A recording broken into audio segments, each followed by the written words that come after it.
mga broadcaster ng Pilipinas. 4 minuto makalipas ang alas 4 ng umaga. DZRH, magandang umaga Pilipinas sa DZRH Radio, DZRH TV at DZRH Online. Kasama si Kuya Angelo Palmones. Magandang umaga Pilipinas! Magandang umaga Pilipinas, Luzon, Visayas at Mindanao. Araw na po tayo ngayon ng Martes, October 10, 2023. Sa pangalan po ni Kuya Angelo Palmones, ako po muna inyong makakasama sa 2 oras na balita at talakayan. Ako po si Yuel Reyes.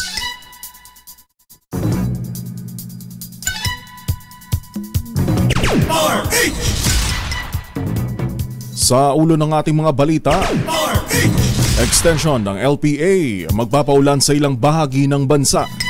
5 pang Pinoy na nawawala, 2 sugatan, 22 na rescue sa Hamas attack sa Israel.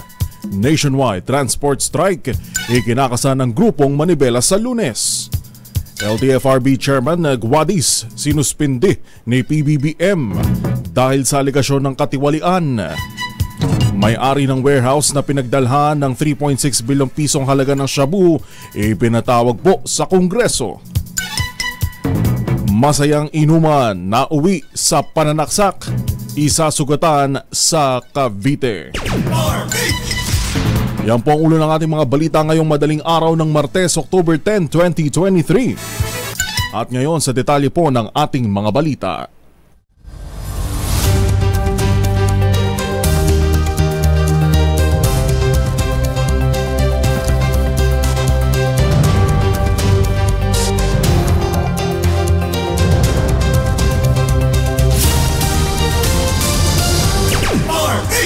Sa ating pong lagay ng panahon, magpapaulan sa malaking bahagi ng bansa ang TRAF o Extension ng Low Pressure Area o LPA sa susunod na 24 oras. Dahil po dito asahan ang kalat-kalat na pagulan at thunderstorms sa Bicol Region, Eastern Visayas, Central Visayas at Mindanao, epekto ng buntot ng LPA na huling namataan sa layong 1,305 kilometro, silangan ng Eastern Visayas o sa labas ng Philippine Area of Responsibility. Nagbabala ang pag-asa ng pagbaha at landslide sa nasabing mga lugar, partikular sa mabababang lugar na laging binabaha kahit mahina po ang ulan. Ayon kay Pag-asa Weather Forecaster Veronica Torres, maliit lang ang tsansa ng LPA na maging isang bagyo.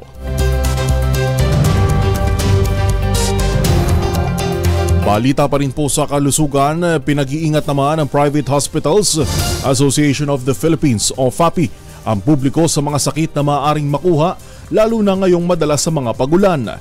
Karaniwan sa mga sakit na lumalabas kapag panahon ng tagulan o ang tinatawag na waterborne diseases ay ang dengue, thyroid o typhoid fever at leptospirosis.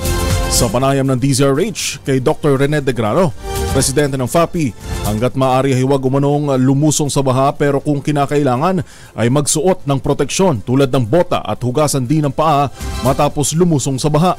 Ito ay upang makaiwas sa sakit na leptospirosis na nakukuha sa maruming tubig baha na nakontamina ng ihi ng daga. Pero yan naman pong dengue, ay ano po yan, mosquito bite. Kung linisin po natin ating paligid. Oo, yung dapat walang naiiwan mga tubig-tubig yan na stagnant water. Yun po ang breeding place ng mga dito na may dala nitong dengue. At saka sa typhoid, yung po ingatan po natin ang pagkain. Ngayon, leptospirosis, syempre po, delikado yan. Kaya kung maiwasan natin lumusong, huwag po tayong lumusong sa...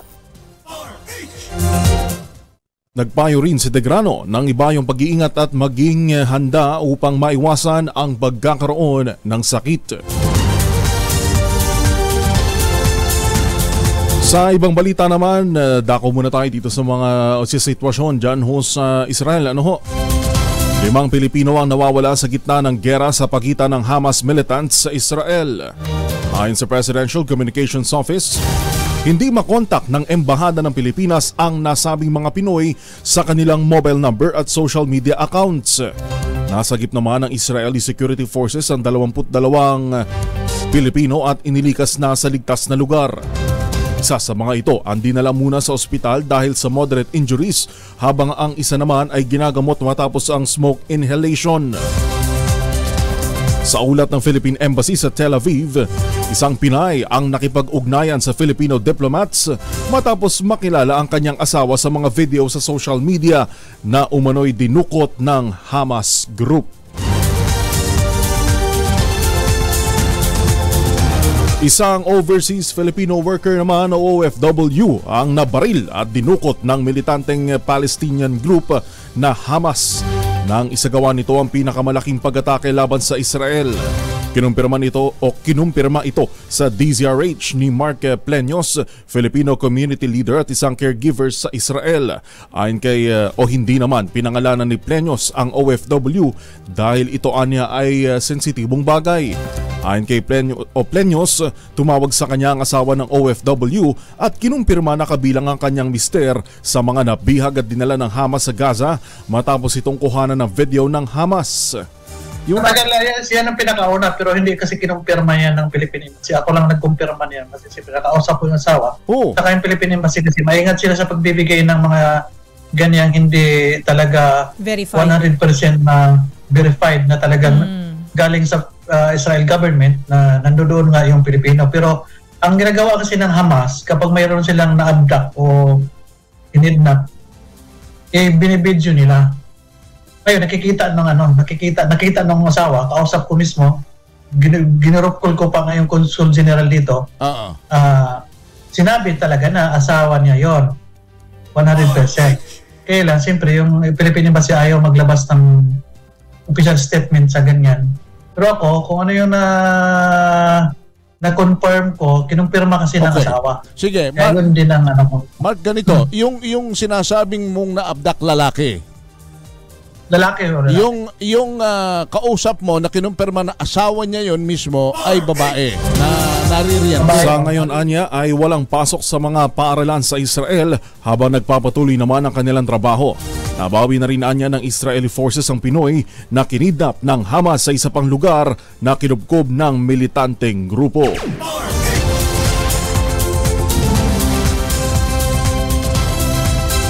Samantala sa kaugnay pa ring balita, hindi nakaligtas sa lupit ng Hamas militants maski ang mga lolo't lola sa Israel. Ibinahagi ng Pinay caregiver na si alias Mariza kung paano niratrat ng Hamas ang elderly ward sa Kibbutz Nahal Oz malapit sa Gaza border. Kwento ni Mariza, pinagbabaril ng mga militante ang isang lolo na nanonood lang ng telebisyon sa sala ng ward. Nagawa pa raw makatayo ng matanda pero bumagsak na lang ito sa dami ng natamong bala ng baril.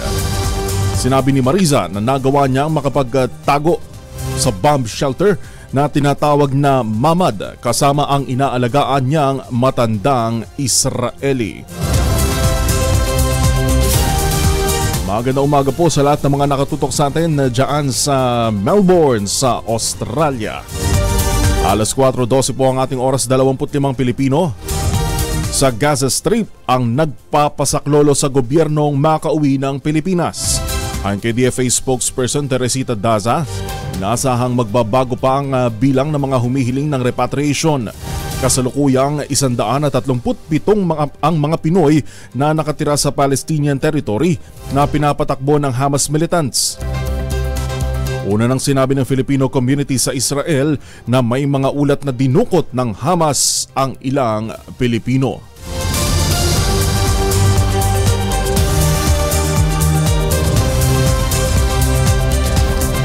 Sa kaugnay pa rin pong balita, hindi pa nagpapatupad ng deployment ban ang pamahalaan sa Israel sa kabila ng nangyaring tensyon sa lugar.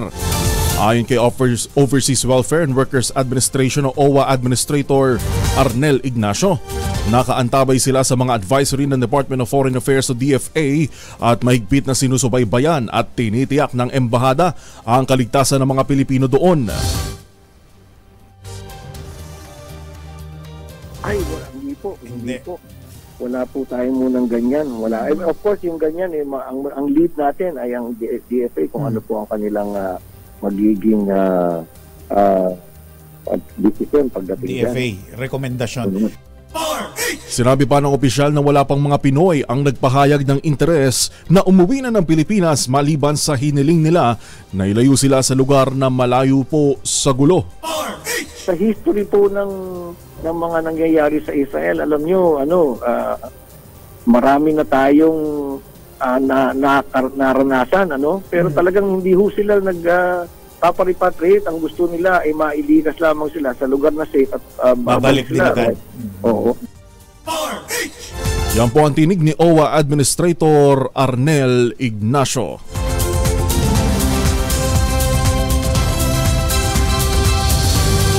Sa kaugnay pa rin pong balita, nakahanda ang Bureau of Immigration na iuwi sa Pilipinas ang mga Pilipinong naiipit sa giyera ng Hamas at Israel.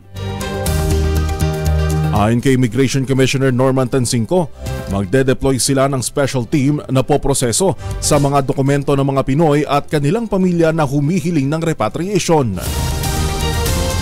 Nakikipag-ugnayan na anya ang ahensya sa DFA at DMW para sa schedule ng repatriation sa mga OFW. Una nang sinabi ng DFA na nasa 25 Pilipino ang nasa Gaza Strip ang nagpapatulong na makabalik ng Pilipinas.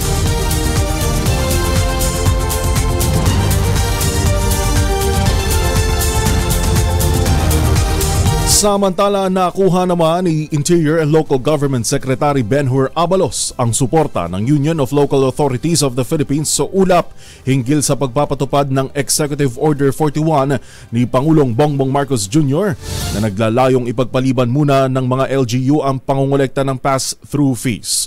Ito ay matapos makipagpulong si Abalos sa mga opisyal ng ulap ang umbrella organization ng lahat ng league ng LGUs at locally elected government officials upang talakayin ang pagpapatupad ng EO41. Layunin ng EO41 ay ilabas noong nakaraang linggo na ipagpaliban muna ng mga LGU ang pangongolekta ng pass-through fees mula sa mga sasakyang naghahatid ng mga produktong pagkain na dahilan ng pagtaas ng presyo ng mga ito sa pamilihan. Kabilang sa mga kinukolekta ng mga LGU ay para sa sticker fees, discharging fees, delivery fees, market fees, toll fees, entry fees o mayor's permit fees na ipinapataw sa lahat ng sasakyang nagdadala ng kalakal at dumadaan sa lokal na pampublikong kalsada na ipinagawa at pinondohan naman ng lokal na pamahalaan. Nangako naman ng suporta si Governor Dax Cua, ulap president sa adhikain ng EO41 sa pamamagitan ng pagpasa ng isang resolusyon na humihikayat sa lahat ng LGUs na agad sumunod sa nasabing direktiba.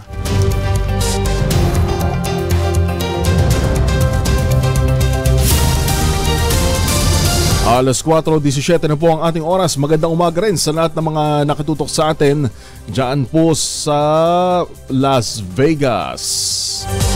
Again din sa mga nakatutok sa atin sa Northern at Southern Luzon na maaga natin kasama ngayon na nagkakape.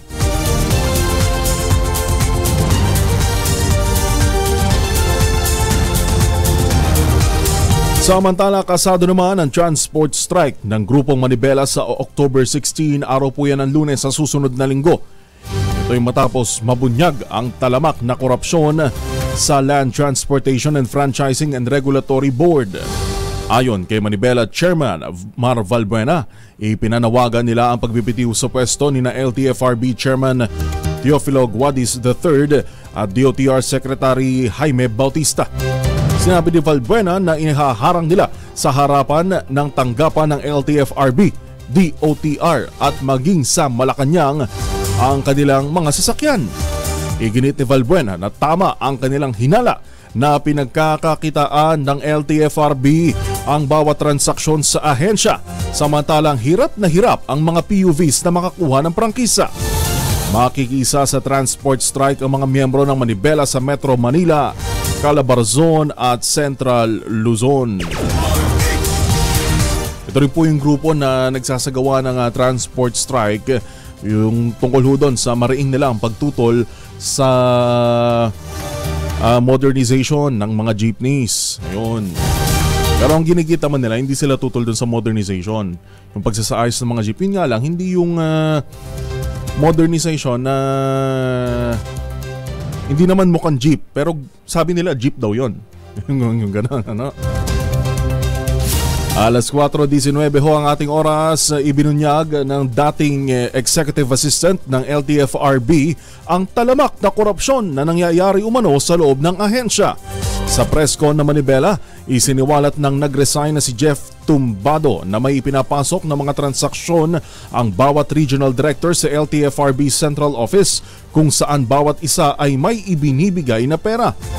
Sinabi ni Tumbado na siya mismo ang kumukuha noon ng cold cash kapalit ng mga pabor sa mga transaksyong nakabinbin at nakahain sa ahensya. Kabilang umano sa mga under the table na transaksyon ay ang modifications ng mga ruta, pagprioridad sa franchise papers at special permits. Pumapalo anya sa 5 milyong piso ang kada illegal na transaksyon na nagsimula noong Marso at direkta umano niyang ibinibigay kay Guadis ang pera. Naniniwala si Tumbado na may nag-uutos din kay Guadis na mas mataas na opisyal ng gobyerno para gawing gatasan ang ahensya. Kasadong maghain ng mga formal na utos o kaso si Tumbado sa Office of the Ombudsman.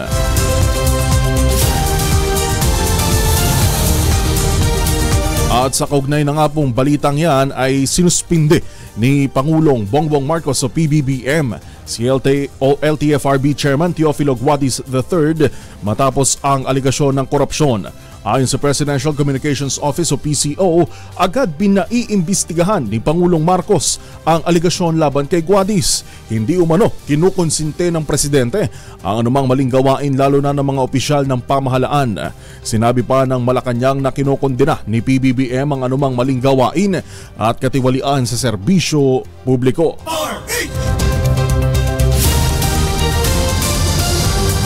Ipinatawag naman ng House Committee on Dangerous Drugs na pinamumunuan ni Surigao del Norte Representative Ace Barbers ang may-ari ng warehouse sa Mexico, Pampanga na pinagdalhan ng 530 kilo ng shabu na nagkakahalaga ng 3.6 bilyong piso noong nakaraang buwan. Ito ang napagkasunduan ng komite matapos aprubahan ng mosyon nina Antipolo City Representative Romeo Acop at Surigao del Sur Representative Johnny Pimentel makaraang walang tumutol. Sa hearing, kinwestiyon ni Pimentel si dating Mexico Pampanga Mayor Teddy Tamang kung bakit wala itong alam sa kalakalan ng droga sa kanyang bayan kung saan 2 beses na malalaking operasyon laban sa illegal na droga ang inilunsad. Ang warehouse ay nabili ng isang Mr. Willie Ong at Mr. Roy Gomez at ang building permit ay inaprubahan naman ni Mayor Tumang. Si Ong ay isang negosyante mula sa Nueva Ecija habang si Gomez ay dating empleyado ni Tumang na dinismiss ng ombudsman dahil sa kasong graft o katiwalian. Matatandaan na si Tumang ay sinibak din ng ombudsman dahil din sa katiwalian noong August 2023. Inamin na alkalde na si Gomez ang umayos ng mga permit at iba pang kailangan dokumento ni Ong.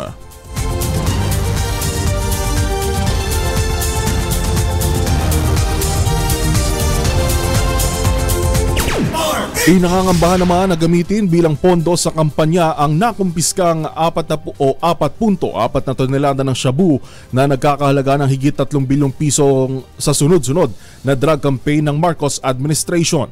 Ito ang sinabi ni Surigao del Norte Representative Ace Barbers sa pagsisimula ng investigasyon ng House Committee on Dangerous Drugs na dinaluhan ng mga opisyal ng National Bureau of Investigation, Bureau of Customs, Philippine Drug Enforcement Agency at PNP Drug Enforcement Group o PDEG. Sinabi ni Barbers na sa unang araw nang maupo si Pangulong BBM sa Malacanang noong July 1, 2022 hanggang sa kasalukuyan ay nakakumpiska na ng halos 4.4 tons ng shabu at halos 3 tonelada ng pinatuyong dahon ng marijuana ang iba't ibang ahensya ng gobyerno. Ang mga ito ay may street value na mahigit 30 bilyong piso at sapat upang pondohan ang kampanya ng mga drug lord sa darating na eleksyon. Ayon sa kongresista, malaking bahagi ng 4.4 tonelada ay nakumpiska kamakailan lamang kabilang ang 200 kilo ng shabu sa Mabalacat, Pampanga noong August 25. 560 kilo ng shabu mula naman sa Subic Port na na isinailalim sa controlled delivery sa Mexico, Pampanga noong September 24 at ang 323 kilo noong October 4 na nakuha naman sa Manila International Container Port o MICP sa Maynila.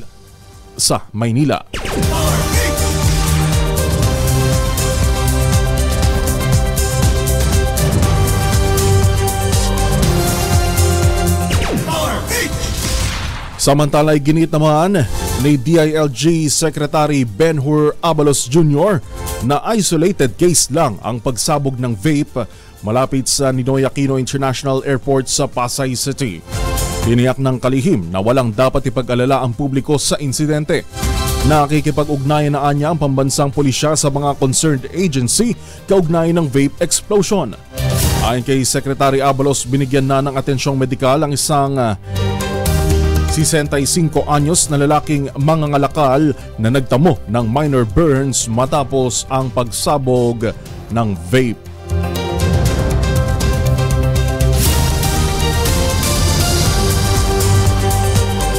Kakaugnay naman pong balitang yan, kinasuhan na ng Manila International Airport Authority o MIAA ang suspect na nagpasabog ng Molotov bomb sa parking lot ng NAIA Terminal 3.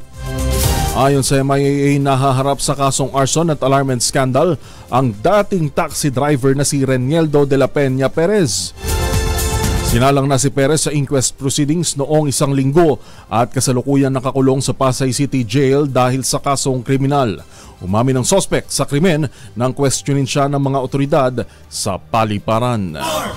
Wala pala itong kinalaman dun sa pagsabog naman ng vape na dinampot nung mangangalakal. Ito po yung napabalita kamakailan na sumabog daw na Molotov bomb dyan sa parking lot ng NAIA.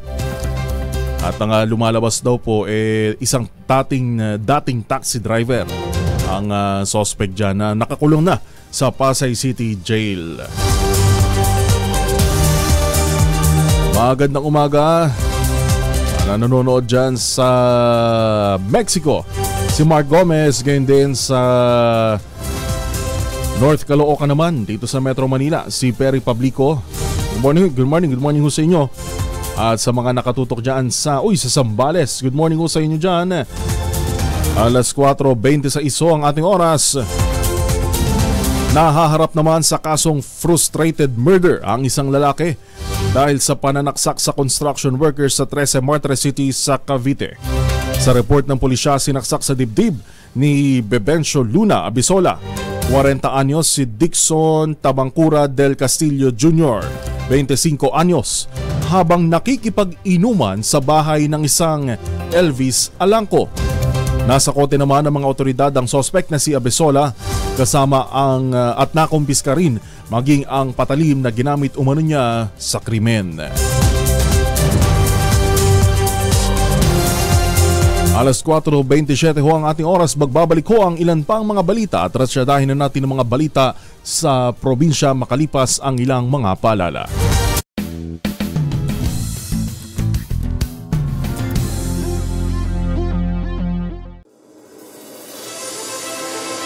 Sa pagdiriwang ng ika-84 na taon ng tuloy-tuloy na serbisyo publiko, tuloy-tuloy ang pag-agapay ng DZRH sa sama-samang interes ng bawat Pilipino. Ngayong selebrasyon ng kauna-unahang radyo sa Pilipinas, hangad namin ang pag-angat ng bawat isa.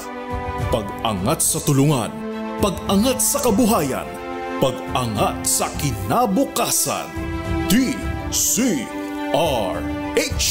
84, angat, sama-sama tayo, Pilipino. Tambalang Anthony Taberna at Jerry Baha ang gigising sa inyong umaga dahil lalatay ang humahagupit na diskusyon at komentaryo Lunes hanggang Biyernes sa 2x2.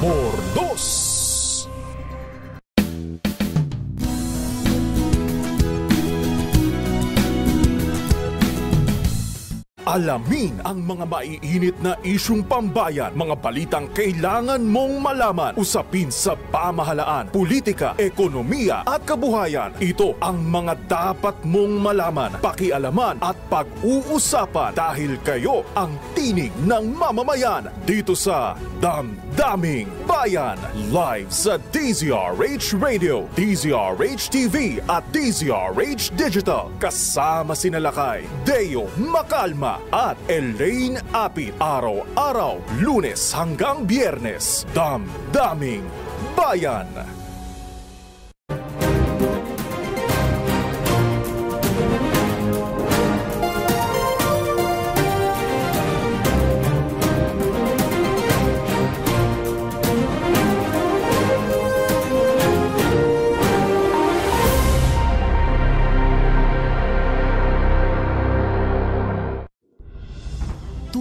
Tuloy-tuloy ang pagtulong, tuloy-tuloy ang pagseserbisyo at tuloy-tuloy ang balitaan kasama si May Binauhan sa Operation Tulong mula Lunes hanggang Biyernes.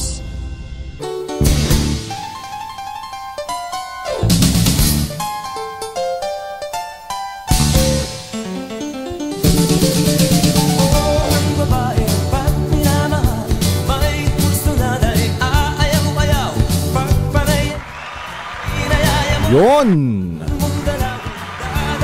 Magandang umaga po, Luzon, Visayas at Mindanao. Alas 4:30 na po ang ating oras. Magandang umaga ho sa lahat ng mga nakatutok sa atin na nanonood ho sa atin via Facebook and YouTube Live.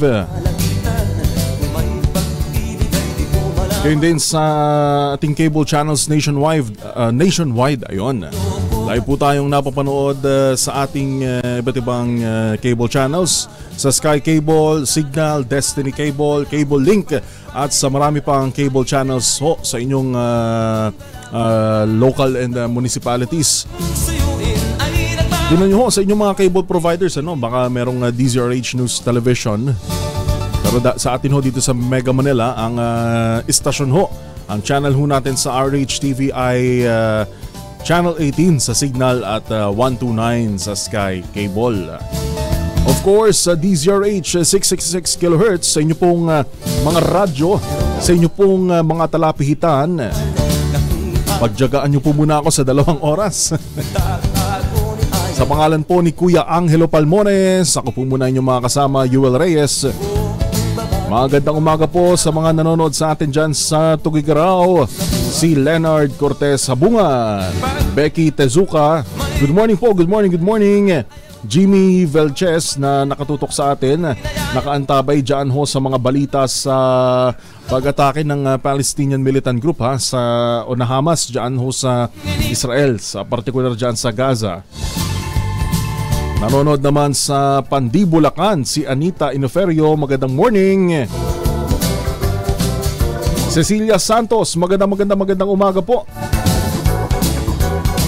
Mabati naman sa Albay si Miss Luz Baldonado sa kanyang mga kamag-anakan doon. Ay maraming ano pang masarap na almusal kapag ganitong medyo malamig-lamig yung panahon Kasi pagising ko kanina mahangin Nagbukas kasi ako ng bintana kagabi. Dahil medyo maalinsangan yung loob. Yung naiwan bang singaw sa buong maghapon. Pagbukas ko ng bintana, medyo malamig-lamig ang hangin Mukhang may mapapasobra ika ng tulog. Okay, kaya sa mga gigising pa lang ho lalo na wag na kayong matulog ulit. Lalo pag malamig-lamig kaunti ang panahon, nakakatamad ng bumangon. Mabati, happy birthday daw, 70 years old na si Tatay Francisco Tubal na nanonood at nakatutok sa ating mga balita dyan sa Santo Tomas City sa Batangas. Sa San Juan City naman si Fernando Cruz ay ang nagdarasal ng kaligtasan. Kasama niyo po kami na nagdarasal para sa kaligtasan ng ating mga kababayan, lalo na po ng ating pong mga OFW na nandyan po sa Israel. So So let us know po, gamitin natin medium, ito pong radyo, itong media, para rin malaman ng inyo pong mga kamag-anakan dito sa Pilipinas ang inyo pong sitwasyon dyan sa Israel, dahil hindi naman naputol yung supply ng kuryente at meron ding internet. Sa katunayan, meron po tayong mga nakakapanayam dyan sa Israel na talagang nangangamba sa kanilang seguridad, dahil yung Jerusalem na malayo naman dun sa bakbakan ay dirinig daw. Sa katunayan, yung mga nakakapanayam natin kahapon, yung ilang mga nakakaugnayan natin mga kapwa Pilipino, mga OFW na nandyan po sa Israel, ay nagme-message sa atin mula pa kagabi na tuloy-tuloy yung nararanasan nila dong malalakas na pagyanig. Ano po? Anyways, kasama nyo po kami na nagdarasal para po sa inyong kaligtasan dyan.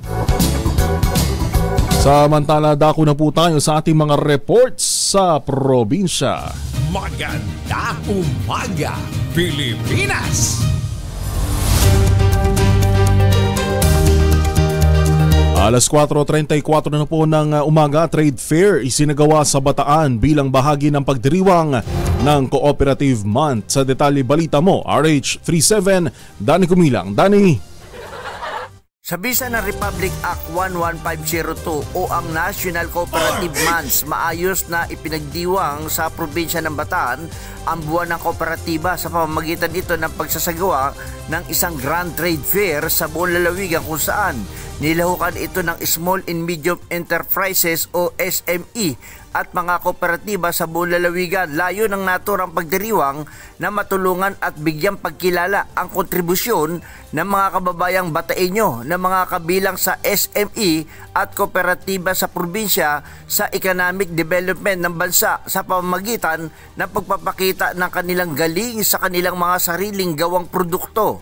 Binigyan naman ng kahalagahan ng pagpupuri ni Ginang Marieta Hiwang, Regional Director ng Cooperative Development Authority Region 3, ang mga tulong na nagagawa ng kooperatiba hindi lamang sa probinsya maging sa buong bansa, lalo na sa food security, dahil ito aniya ang mga nagpo-produce ng kinakailangan, dahil karamihan aniya sa miyembro ng mga kooperatiba ay mga magsasaka at mangingisda. Kasabay nito, inanyayahan naman ang mga Bataeño na hindi pa kasapi ng alinmang kooperatiba at nagnanais na makibahagi na sila ay makipag-ugnayan sa tanggapan ng CDA sa San Fernando, Pampanga at Bataan PCDO.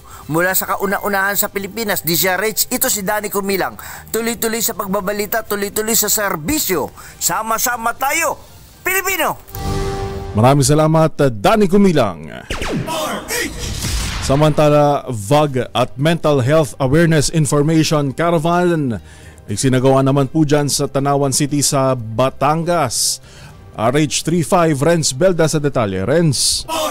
Alinsunod sa mandato ni Mayor Sani Colliantes na mabigyan ng karagdagang kaalaman ang mga kaubayan kaugnay sa mental health awareness at digasing activity ng Bulkang Taal, sinimulan ang information caravan sa mga paaralan sa nasabing lungsod patungkol dito sa panguna ng Tanawan City Health Office at mga kawani mula sa Provincial Health Office. Kabilang sa tinalakay rito ay masamang epekto ng VAG sa kalusugan at mga maaring gawin upang maiwasan ito. Sa pamagitan naman ni Janice Cantos ng Provincial Health Office ng Batangas, pinag-usapan ng tungkol sa mental health wellness na makatulong sa mga kabataan. Bukod sa information caravan, nagpaabot rin ng hygiene kits para sa mga mag-aaral at barangay health workers na nakiisa sa naturang aktibidad. Para sa kauna sa Pilipinas, DZRH, ito si RH35, Renz Belda. Tuloy-tuloy sa pagbabalita, tuloy-tuloy sa serbisyo, sama-sama tayo, Pilipino. Maraming salamat, Renz Belda. Napag-usapan ho natin yung VAG, no? Maganda na merong awareness, lalo na sa mga estudyante at lalo na rin sa mga residente na nakatira malapit dyan ho sa paligid ng bulkan, na talaga namang dahil nananatili sa alert level 1 ang alert status ng Taal Volcano, nasa panganib pa rin ho talaga. Lagi yan nagbubuga ng asupre. Lagi ho yan nagbubuga ng tinatawag na sulfur SO2. Tama, SO2 emission. At kahapon nga po ay nakapagtala ng 2,887 tonelada kada araw na sulfur dioxide flux o SO2. ang PHIVOLCS dyan po sa main crater lake ng Taal na nagbunsod nga po sa mga suspensyon ng klase kahapon. Ngayon naman po mukhang wala naman na. Mukhang hindi naman na nagbuga ng smog yung Bulkang Taal. Delikado ho kasi dyan pag nagkaroon ng inversion. Kapag yung di ko alam kung mapapabaligtad ko to, yung init kapag daw nasa baba at yung lamig naman ay nasa taas. Kapag nagbaliktad daw yun, doon naiipon yung smog o kaya fog na hindi umaangat sa atmosphere. Kaya nandito ho sa atin sa lupa. Alas 4:39 na po ang ating oras. Ay ito, meron ho tayong kababayan na makakausap po dyan sa mismo sa Gaza o na nasa Israel. Alamin natin kung saan specific na lugar ang ating kababayan na OFW. Kaugnay nga po ng pagsalakay ng Hamas dyan sa Israel. Si Vanessa Calma, live po, kababayan natin dyan sa OFW, ang bahala hong magkwento sa atin. Miss Vanessa, magandang umaga sa amin dito sa Pilipinas at hating gabi siguro po sa inyo dyan. Opo, good morning sir. 11:40 po dito ngayon ng gabi. Ayun, 11:40 ng gabi. Kamusta po? Kamusta po ang sitwasyon as we speak now? Sa ngayon po, medyo quiet. Pero kanina dumadagondong talaga yung paligid. Kasi yung lugar kung saan talaga yung sentro ng rocket, 40 minutes away lang sa amin. Saan po? Saan po kayo ngayon sa Israel? Yung sentro po nila is dun sa may border ng Gaza, Sderot, Peri. Yun po, dito po kami sa Gedera. Central area po kami. Okay. Opo. Kayo po ba nasaksihan niyo po ba mismo yung kung di ako nagkakamali, Sabado po na umatake, nagsimulang umatake yung Hamas? Opo, Sabado po yun ng umaga, 6:30. 6:30 ng umaga. Narinig na lang namin dito sa Gedera. Ang lakas ng alarm. First time ko po nakarinig ng sobrang talagang big alarm po talaga siya. Tapos sunod-sunod na siya yung in-between niya. Parang 1 minute lang. Alarm na naman siya. So usually po kasi yung naririnig namin since dumating ako dito sa Israel, ang naririnig ko medyo malayong alarm. Meron parang echo lang yung naririnig ko. Pero nung Sabado, as in talagang parang nasa taas po namin yung yung alarm. Sobrang ang lakas po. Siya. Nakaka-nervyos, nakakatakot siya. Tapos ilang beses po yung sunod. Hindi ko na mabilang. Siguro mga 12 or 14 na beses. Yung pong alarm? Sunod. Gaano katagal po yung alarm, yung sirena? Yung sirena, siya, siguro po mga 15 seconds to 30. Tapos kailangan po in 4 seconds or 3, nasa bomb shelter na po kami. Kaso sa place po namin dito, wala po kami bomb shelter. So pumupunta po kami ng alaga ko sa banyo kung saan yung ginagamit po na banyo katabi ng kwarto ko. Sa banyo lang kung walang bomb shelter? Opo, sa banyo. Wala kaming choice. Doon po yung pinakamalapit kasi segundo lang po kailangan makapasok na kami doon sa safest room in the house. Safest room in the house, pero walang guarantee naman na talagang ligtas dahil hindi siya totally bomb shelter na Hindi po. Opo, kaya natatakot ako. Natatakot ako talagang parang hindi ko ma-imagine yung nararamdaman ko. Nanginginig yung katawan ko, nanginginig yung tuhod ko. Tapos yung alaga ko, syempre hindi ko naman siya pwede basta iwanan. Although sinasabi naman niya sa akin, sige na, umalis ka na, tumakbo ka na. Hindi ko naman siya pwedeng iwanan basta-basta. So, inintay ko talaga siya makabangon. Tinulungan ko siya makabangon na kahit ramdam ko sa sarili ko na parang hindi na enough yung time namin para makatakbo. Ano po bang trabaho ninyo dyan sa Israel at gano'n na rin po kayo katagal? 1 year pa lang po ako dito. Kaya sobrang nakakatrauma po. Caregiver po. Caregiver. May ilang dyan po sa inyong lugar sa Gedera Central? Ilan po kayong mga Pilipino dyan? Madami rin po kami dito. Hindi ko lang sure, pero dito sa area namin, sa pagkakaalala ko, siguro mga 20 rin po kami dito. Halos hindi rin naman po kami magkita-kita rito dahil hindi naman po kami basta pwede lumabas. Paano po yung supply ninyo ng pagkain, yung tubig? Yung supplies po, dito kasi sa Israel, ang freezer nila rito palaging kundi 2, 3, so talagang full stocks naman po. Pero kanina lumabas ako, meron naman akong service na dinadrive yung electric car. Lumabas ako, nagpunta ako sa supermarket, bumili ako ng gatas at ibang supplies namin dito, pati gamot ni Lola. So may bukas naman ng mga tindahan? Meron po, pero kanina running out of stocks na. Para siyang pandemic na yung mga tao nagpa-panic buying. Tapos while on the way naman po ako dun sa supermarket, ang lakas ng pagsabog din sa taas, naramdaman ko talagang huminto po ako kasi nakakatawa ko, pero walang alarm, kaya lang marinig mo po yung bomba kasi malapit lang, hindi naman siya ganun kalapit, mga 40 minutes drive po doon sa pinapasabog na area.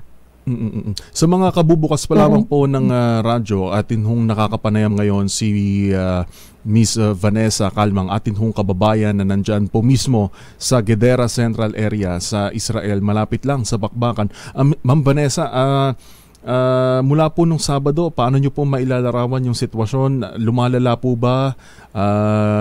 Or from time to time nagiging kalmado naman yung sitwasyon? Lalo na po yung mga nararamdaman ninyong pagsabog. Actually sir, yung pagsabog, dati yun yung iniinda namin, yung kinakatakot talaga namin ng pagsabog. Pero yung mas kinakatakot namin yung nasa ground na ng mga pumasok na Hamas. Kasi talagang brutal sila Pag napasok nila yung bahay, talagang alam niyo po yun, yung barbaric way, yung nila sa mga tao. Wala silang pinipili Kahit anong lahi talagang babarilin nila, or minsan kahit patay na talagang aanin pa nila Sisiguraduhin nilang talagang walang matitirang hininga. Alam niyo po, yun po yung pinakatakot namin kasi nagkalat na sila. Oo. Meron po ba kayong personal na kilala, lalo na po kapwa natin Filipino na nandyan ho na sugatan o di kaya naman ay meron din kasi mga reported na dinukot umano meron ho ba kayong personal na kilala? Wala po akong personal na kilala, pero sa community po namin dito, ang daming pinopost na talagang nasaktan, na kidnap. Pero hindi po kami makapagbigay ng pangalan or information kasi hindi rin naman po kami ganun ka-certain kung talagang ganun po yung nangyari. Siguro po yun hong mga pagsabog, balikan lamang ho natin yung nasaksihan ninyo nung Sabado na pagsalakay ng Hamas. Kayo po, paano nyo po nakita kung paano nila pinasok yung lugar po ninyo? Dito po sa lugar namin wala. Doon po sa lugar na malapit talaga sa border, yun po yung talagang masyadong naapektuhan yung Be'eri. Po yun kibbutz. Yun po talaga yung mga pinasok. Hindi ko po nakita talaga. Nakita lang namin sa social media, sa television, kung paano nila pinasok. Kinakatok po nila. Kinakatok po nila. Talagang pupwersahin nila yung pinto. Tapos yung yung manugang nung apo niya, nung alaga ko, dun sa area na yon may lola siya. Caregiver niya, Pilipina. tinawagan ako kahapon ng manugang nito ni Lola kung pwede si POEA dito, si OWA dito makausap kasi nga hindi raw po makausap dahil traumatized siya. Yun lang po yung medyo naaano ko na malapit sa akin na na-encounter ko. Bago tumawag po ako sa OWA para kontakin siya kasi hindi raw po siya makausap kasi pinapasok sila pero na-arrest po sila ng mga soldiers dito. Kahapon naialis po sila doon sa area na yun. Kahapon meron kaming mga nakausap din na OFW na nakikipag-ugnayan, nakapag-zoom sila sa mga government officials natin sa embahada natin na nandyan. Kayo po, sa sitwasyon ninyo, meron na po ba kayong nakaugnayan? Meron na po ba kayong nakausap na dyan mismo sa embahada natin? Kahapon kasi sobrang busy ko. Hindi ako naka-attend ng Zoom meeting pero sinend sa akin yung link. Maaga po kasi yun hapon dito. So hindi po ako naka-attend kasi during the day sobrang busy po talaga dito. Opo, pero meron namang binigay sa inyo ng mga number o mga numero na pwede nyo pong lapitan anytime? Opo, meron naman po kami mga hotlines. Meron naman po. Kaya kahapon nakatawag ako nung may humingi po na tulong. Actually, kinausap na rin po kami kung gusto namin umuwi. Especially kami po na government to government process. Government to government po kami. Kami po yung mga nag-apply sa POEA na DMW na ngayon. Tinanong po kami kung gusto namin magpa-repatriate. Meron po kaming mga kasama na nasa 25 katao na po na gustong umuwi. Kayo po, for good na po yun. Ikaw Vanessa, nabanggit na lang din na may mga nagpahayag na mag-repatriate. Ikaw, gusto mo ba na kung sakali na i-offer sa inyo yung repatriation, umuwi dito sa Pilipinas? Sir, sa ngayon, ang hirap po kasi mag-decide Actually, kinausap ko na yung alaga ko na kung dumating talaga yung puntong hindi na ko makontrol, as in talagang in a bad situation na talaga, uuwi talaga ako. Sabi ko sa kanya, pero babalikan ko siya kasi sobrang bait nitong alaga ako. Yung wala naman mukhang sa kwento mo hindi naman kayo ginigipit ng inyong employer at siya mismo ang nagsasabi rin na kung ikaw gusto nang umuwi. Actually, hindi po siya sumagot kasi gusto niya ako magstay. Pero sinabihan ko siya na kung sakaling ganun yung mangyayari, kailangan ko umuwi. Sabi ko sa kanya, pero binigyan ko naman siya ng assurance na babalikan ko siya. Uuwi po kasi ako sa December, sir. Ako, magpapasko ko sa Pilipinas. So may ticket na rin ako. Binilan ako ng ticket ng anak niya sa December po. Taga saan po ba kayo dito sa Pilipinas? Actually, sir, taga Manila po ako, pero sa Pampanga kami nakatira. Nakapangasawa po ako na taga Pampanga. Doon ho ang inyong pamilya ngayon. Family ko. Opo. Sige po, Miss Vanessa, nasa inyo po ang pagkakataon ngayon para manawagan din sa inyo pong mga kamag-anak, gayon din po sa ating pamahalaan at sa mga kapwa po ninyo, Filipino na nandyan din po, na nasa same situation, sa pares na kalagayan ninyo dyan sa Israel. Sir, salamat po.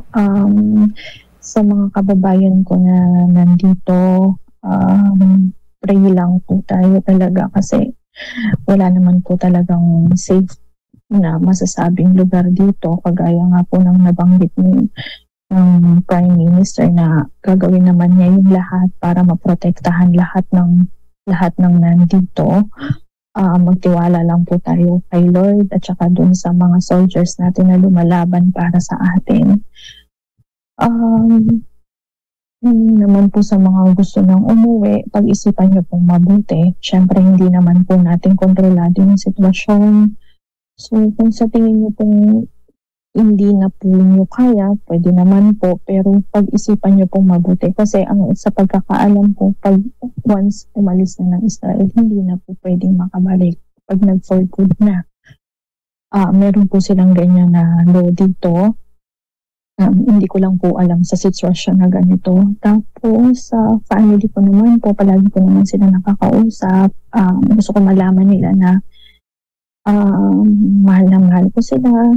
Kung ano man yung mangyari. Sana huwag naman po. Alam naman nila na para sa kanila yung ginagawa ko. Sa Pilipinas naman po, sa embahada natin, alam ko naman po na nakasupport sila sa amin dito na kinakamusta nila kung anong nangyayari sa amin. Basta kung kinakailangan pong umalis talaga kami dito, sana mabilis din po yung action nila. Ilan po ang anak ninyo? Opo, ilan po ang anak ninyo na nandito po sa atin? 3 po. At ang panganay niyo po ay? Ang edad po nila 19, 17, and 10. Mga bata pa rin, ano? Opo. At dalangin po namin ang inyo ring kaligtasan, lalo na po at wag na rin sana na yung talagang sobrang lumala pa yung sitwasyon.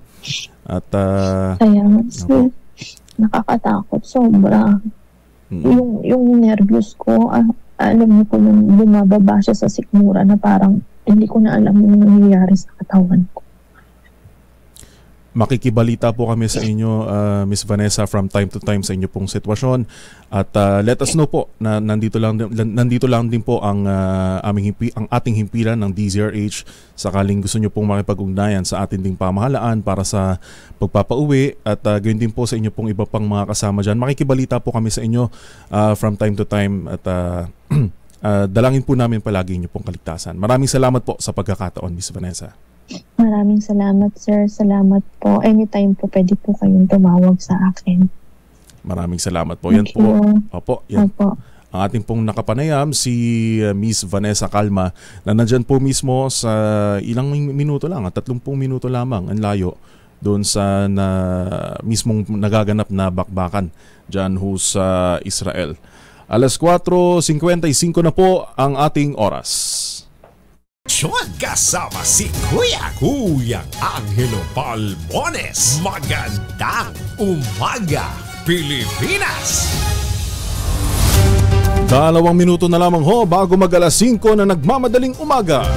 Red Tide muling bumalik sa lalawigan ng Samar at Eastern Samar. Sa detalye balita mo, Joy June Balerite ng 90.9 Radyo Natin Lawang. Joy June, magandang umaga. Nagbabala ang Bureau of Fisheries and Aquatic Resources o BFAR na naulit ang red tide phenomenon sa 3 baybayin sa lalawigan ng Samar at Eastern Samar. Binigay ng BFAR ang nasabing babala sa mga baybayin na ito sa lugar ng Irong-Irong Bay sa Catbalogan City, Coastal Waters ng Calbayog City, Samar at Matarinaw Bay sa Eastern Samar. Ang pamumulaklak ng nakalasong na organismo na ito ay bumalik sa Matarinaw Bay pagkatapos ng 3 linggong red tide at sa Irong-Irong Bay pagkatapos ng 9 na buwan. Samantala ang tubig sa baybayin ng Calbayog City ay kasama sa Red Tide Watch noong unang bahagi pa ng 2022. Sinasaklaw ng Matarinaw Bay ang lugar ng General MacArthur, Hernani, Kinapundan at Salcedo sa lalawigan ng Eastern Samar. Iniugnay ng BFAR ang pagbabago sa lagay ng panahon bilang dahilan ng pagkakaroon muli ng red tide sa nasabing rehiyon. Ang mga sampol ng tubig at shellfish meat ay ipadadala sa kanilang mga paunahing opisina para sa confirmatory testing. Ang mga isda, pusit, alimango at hipon na nakolekta mula sa mga lugar na ito ay ligtas na kainin basta't ang lahat ng mga lamang loob ay aalisin at ang mga produktong dagat ay huhugasan ng maigi sa umaagos na tubig bago lutuin. Bagamat inalis na ang shellfish ban sa ilang lugar sa rehiyon, patuloy na susuriin ng monitoring team ng BFAR ang posibleng pag-ulit. Ang regular na water sample check ay sumasaklaw sa mga baybaying dagat ng Daram, Zumaraga, Cambatutay, Marqueda at Villarreal Bay sa Samar, ganoon din ang baybayin ng Giwan, San Pedro Bay sa Samar, baybayin ng Leyte, Kalubian, Ormoc, Sugod, Carigara Bay at Cancabato Bay, ganoon din ang Tacloban City sa Leyte at baybayin ng tubig ng Biliran Island. Ang mga lugar na ito ay may kasaysayan ng pag-ulit ng red tide sa mga nakaraang taon. Yan ang report mula dito sa DYRN Radyo Natin 90.2. Ako si Joy John Balerete Acol, kasama niyo sa pagbabalita at serbisyo. Sama-sama tayo, Pilipino. Maraming salamat, Joy June. Ang oras po natin 5:00 ng umaga.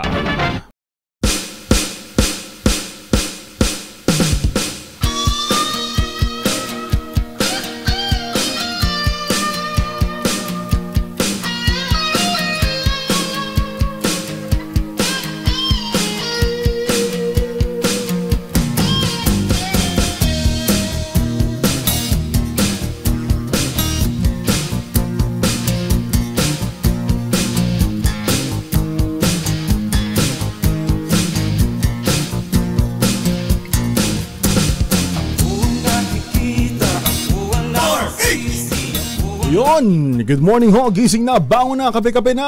Alas 5:02 ng nagmamadaling umaga. Magandang umaga po sa lahat ng ating mga kasama sa almusal, sa mga nagluluto po ngayong umaga, sa mga naghahanda sa pagpasok sa trabaho at sa pagpasok sa eskwela. By gising na, bangon na. Marami ho tayo dito mga kababayan din ang nagdadasal ng kaligtasan ng ating mga kababayan, lalo na ng ating mga OFW na nandyan po sa Israel. Samantala ho, good morning, nakatutok sa atin. Nanonood daw ngayong umaga si Patricia Francia ng barangay Matawe Dingalan sa Aurora. Ngayon din kay Berto Pugo, nababati kay Shaina Castelo ng Tondo, Maynila, na lagi nakatutok daw sa ating mga balita.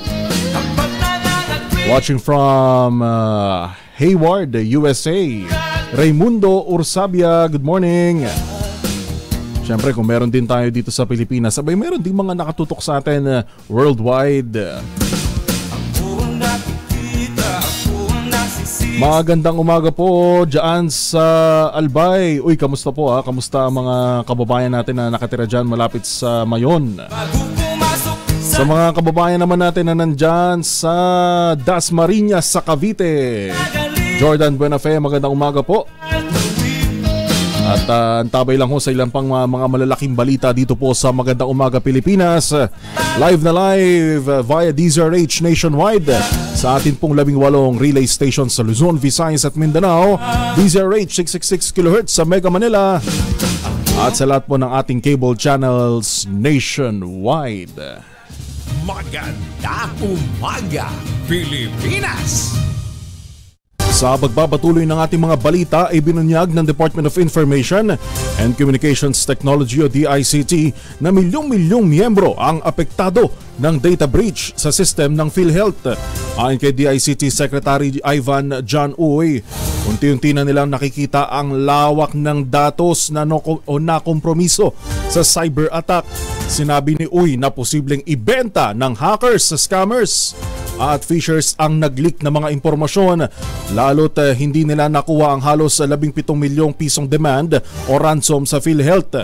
Una nang sinabi ng National Privacy Commission na lagpas sa 700 gigabytes ng halos o halo-halong files ang nakuha ng mga hacker. Ito po yung sinasabi natin kahapon. Alam nyo, nung napanood nyo po yung panayam natin kahapon sa Integrated Bar of the Philippines, bayan sinasabi po nila, ito kasi considered na to as large scale. Paano ba daw malalaman kung large scale na o malawakan na yung hong epekto nitong naganap na data breach?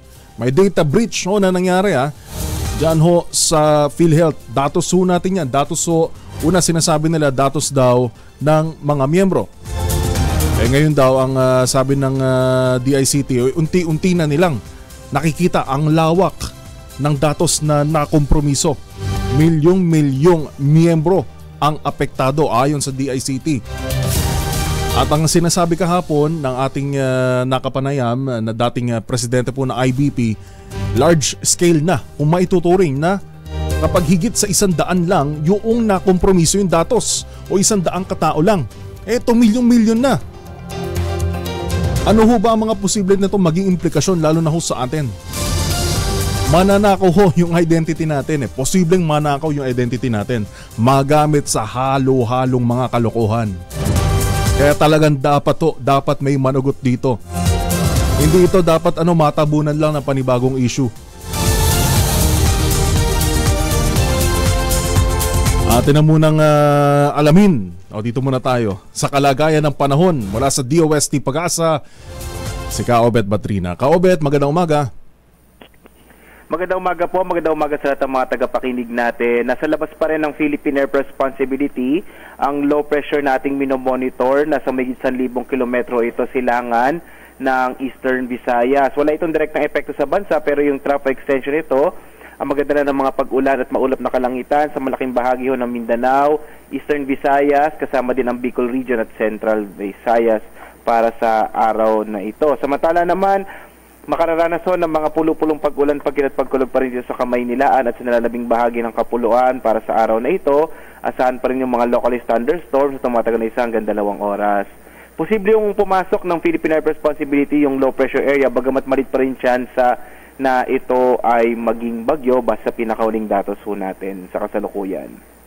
At yan ang lagay na ating panahon mula sa Pag-asa Weather Forecasting Center, Obet Badrina. Maraming salamat po. Maraming salamat ka, Obet Badrina ng DOST Pag-asa. Bagong balita, bagong impormasyon, kasama si Kuya Angelo Palmones. Magandang umaga, Pilipinas!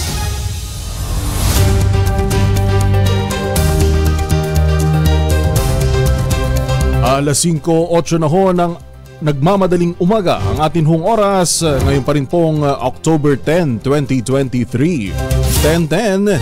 So it's sale para sa mga karamihan ng online stores, online apps. Ngayon po ay 10:10.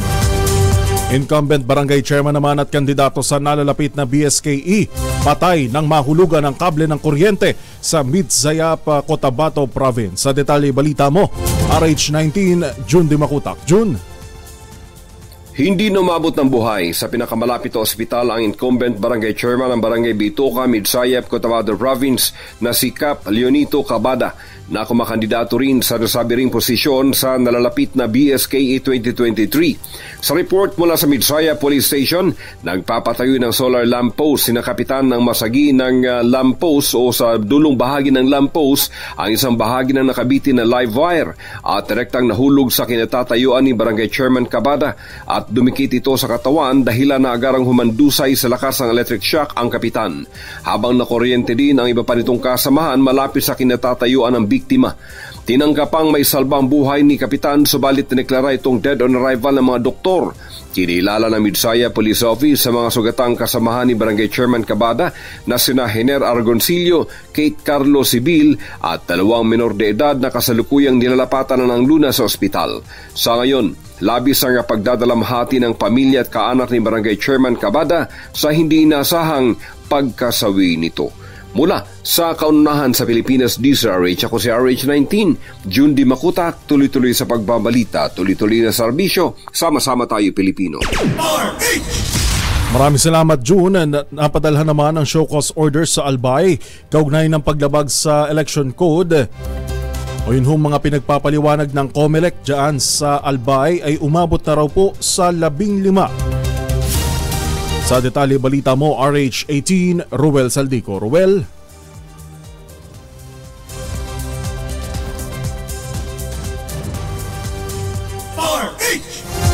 Babalikan po natin ang report na yan ni Ruel Saldico. Samantala, target ng Justice Department na mailabas ang resolusyon ng mga reklamo laban sa Socorro Bayanihan Services Incorporated sa kalagitnaan ng Nobyembre.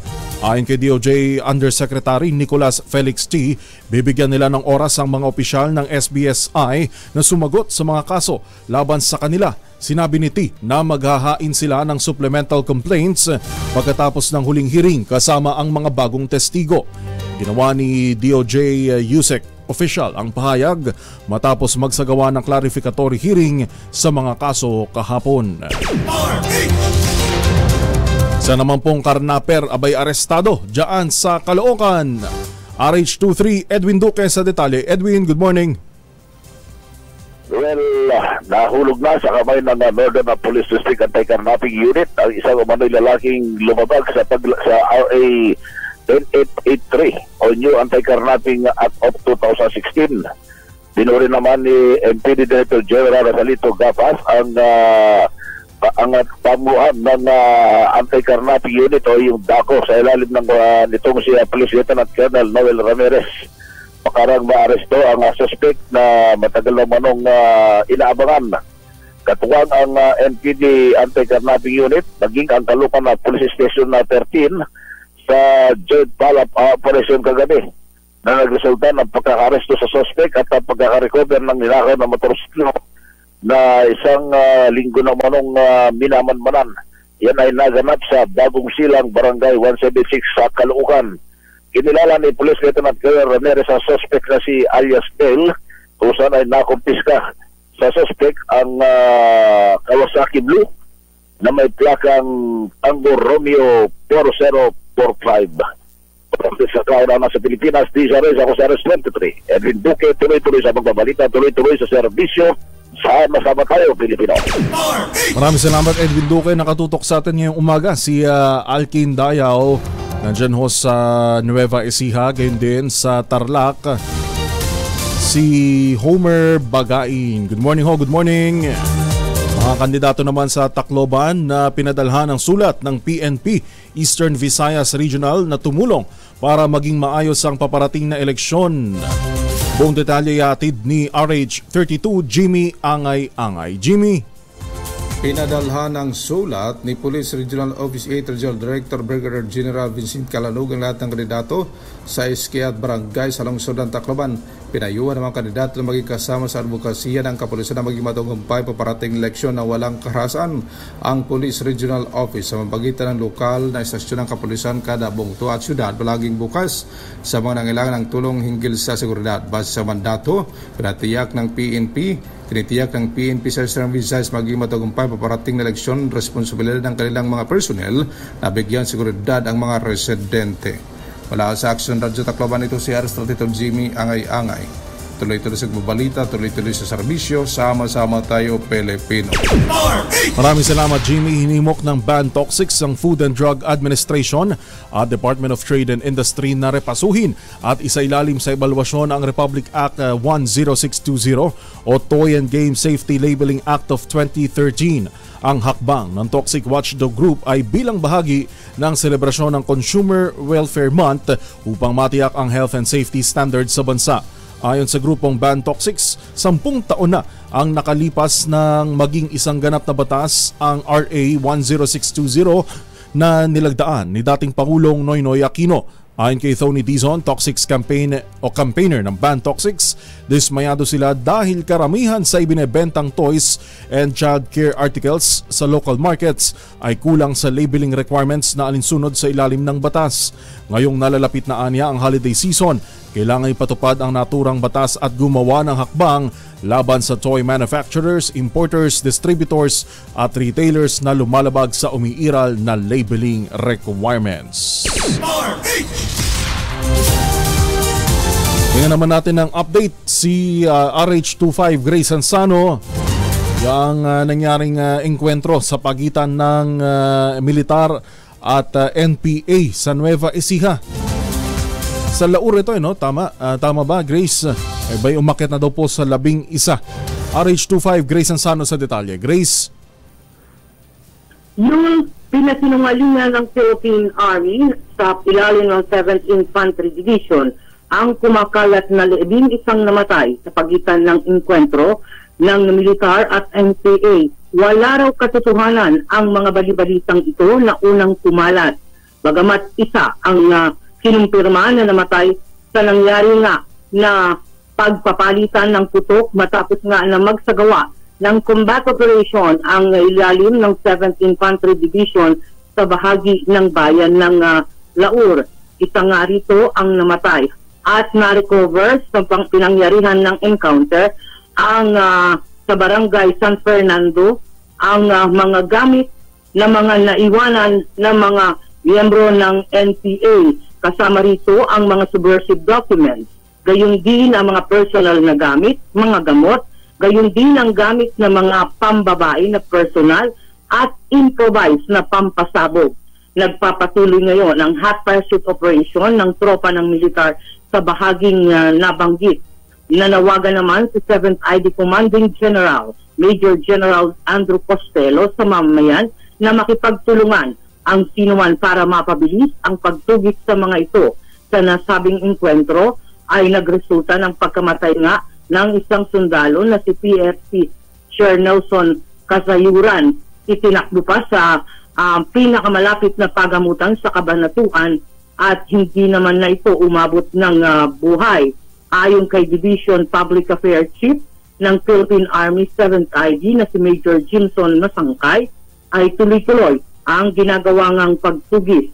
Kagabi, nagkaroon ng vigil sa loob ng kampo para nga dito sa mga labi. At mamayang umaga ay nakatakda na itong dalhin sa kanilang tahanan sa bayan naman ng San Jose City. Para Grace. sa South. Yes, yun. Bali, hindi totoo yung 11 yung death toll. Bali, isa pa lang yung militar na napatay dyan sa engkwentro. Tama ka. Yan ang mariing pinasinungalingan kasi sa ibang mga outfits ng platform ay kumalat yung mga ganong impormasyon. Ito ay mariing pinasinungalingan at maging ang barangay captain ng Barangay San Fernando ay nagbigay din ng statement na walang katotohanan at may kumalat pa na kesyo dinala doon sa kanilang barangay gym at doon wala po yung katotohanan at mariing pinasinungalingan mismo ni Major General Andrew Costello. Alright, maraming salamat, Grace. Okay, Yul. Yan ang ating update. Ito, PRH25, Grace Vera Sansan. Tuloy-tuloy sa pagbabalita. Tuloy-tuloy sa serbisyo. Sama-sama tayo, Pilipino.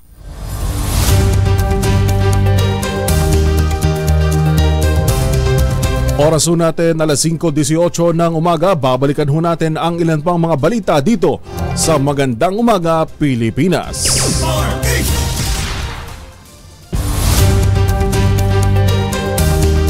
Alas 5:23 na po ang ating oras. Dito muna tayo sa Balitang Showbiz by LJ Reyes. Nagpakasal na sa Amerika. Chika ihatid ni Tita Gorgie Rula. Tita Gorgie. Nagpakasal na sa Amerika sina LJ Reyes at ang non-showbiz fiancé nitong si Philip Evangelista. Magandang balita ang kapalit sa paglisan ni LJ sa Pilipinas 3 taon nang nakaraan pagkatapos ng hiwalayan nila ni Paolo Contis. Nitong May 2023 lamang na-reveal na may bagong karelasyon na pala ang aktres nang naipost ang proposal sa kanya ni Philip. Magmula noon ay nag-update na si LJ sa social media ng paghahanda sa kanilang kasal. Isang simpleng garden wedding daw ito na ginanap sa The Bevin House, isang Victorian mansion sa Bevin Road, Sharoken, New York noong Sabado na alas 5 ng hapon doon sa Amerika at alas 5 ng umaga naman dito sa Pilipinas. Nasa Amerika ang dalawang anak ni LJ na bahagi ng entourage. Ang panganay niyang anak kay Paolo Avellino na si Aki at ang bunsong anak nitong si Summer na si Paolo Contis naman ang ama.